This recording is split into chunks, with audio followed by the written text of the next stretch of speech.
Coach Hunt, thank you for taking time with us off the block. How tired are you after that Cinco sets win? Yeah, pretty tired. We had a tough road trip this past weekend. Had to go to Phoenix, play a really good team, then come back and play USC, who's playing good volleyball. So I guess that's MPSF, right? No easy matches. So let's go to talk about the trip to Phoenix. Yeah. You guys dropped the first set on Friday and then bounced back in dominant fashion, win the next 3 sets, and then obviously you lose on Sunday. What was Grand Canyon doing what adjustments did they make on Sunday to make your team struggle on Sunday? Oh man, they played, just because we won. They had played really good volleyball Friday night as well. I think both teams hit for a high efficiency. Just late, I think Fisher, their opposite, just late made some errors that maybe brought his hit efficiency down, but both their lefts played really well. And he played well for most of the match. And then the second match, I mean, they did a lot of things really well. Camden Gianni got real hot, and when he's in a good rhythm, he's really hard to stop. So I thought it was a tight match, and then set 4, Camden goes on a nice run early, and that sort of got the wheels spinning for us and deflated us. But they're a good team. They pretty much have the same lineup from the last 2 years. So like I said, the MPSF is tough. Everybody who's seen MPSF the last couple of years obviously knows about Camden Gianni. Yeah. What is something that sticks out to you that maybe the casual fan does not really appreciate about Camden? Just what a good person he is. I think Matt is doing a really good job with that program in terms of they play with class. I got to work with Camden a little bit this summer, and just like what a kind person he is.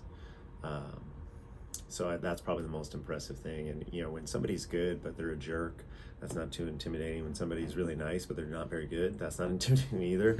But he's got both, and that team plays hard together. So obviously, the second match was on Sunday. You had a short break between that match and tonight's match. Yep. Does that change your preparation for tonight's match at all?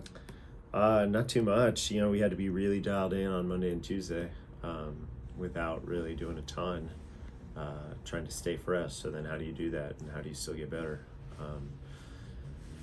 The guys are for sure feeling it. A lot of emotional matches, but that's what you're going to have to do at the end of the year too. So, I mean, everybody's going to start to get tired and worn down a little bit. So I'm not really, if we start complaining about it, nobody's going to care. So you guys dropped the first set tonight. What was the message to your team after the first set? I thought we played good volleyball. They just played a little better. Obviously, I didn't tell our guys that, but I thought we were doing some good things. Just a few plays didn't go our way. Their middle's 5 for 5 in that first set, and they said their opposite 16 balls. It was 8 for 16 with 1 error. We felt like we had a good beat on him, but I mean, he hits the ball high consistently a lot. So I think there's a little bit of just getting used to that and then building and going. So once, I'd probably equate it to a heavyweight fight, right? Set 1, you're throwing some big punches and taking some big punches and sort of feeling each other out. And then we felt like we had a pretty good rhythm of what they were trying to do. We got them in set 2, and then set 3, I thought that was pretty critical, winning 26-28. And then even set 4, 26-24, us coming back and scoring some points. And Bryce Dvorak, serving wise, is so impressive. His ace to air ratio is pretty insane in terms of, in this day and age, when guys go back there and have high ace numbers, usually they have high air numbers, and he's really consistent with his serve. How much do you attribute his serve to being a lefty? Ooh, I'm not sure. I think he's got a lot of bend on the ball, so anytime you have that much bend on it, it's tough, right? And bend or bite, or a combination of those two, causes some issues. And you saw that tonight. Their guys had some balls that they thought were going out, or they were close, and even one that he served out could have gone either way. So, he's really impressive as a server and a volleyball player. As much as he was impressive from the service line, he was really impressive as a blocker tonight. He talked about his blocking game tonight. Yeah, I never thought anybody would say that. Right. Yeah, he's been working on that a lot, and we talked about he has to take ownership of it. And to his credit, he could sit back and say, "Hey, I'm one of the better players in the country, and I'm having a great year, and I'm doing all these things. Why do I have to take ownership of it?" And instead, he said, "You know what? You're right. Like, I do need to take ownership of it, and I have to be a better blocker." And he just did a great job getting his hands over the net tonight. Sometimes he reads the game so well that he almost gives the hitter too much credit. He thinks they're going to do something and overthinks it, but he did a great job just getting his hands on the other side of the net and taking up some space. Obviously, so in the fifth set, it could go either way. What do you attribute the victory ultimately going in your favor?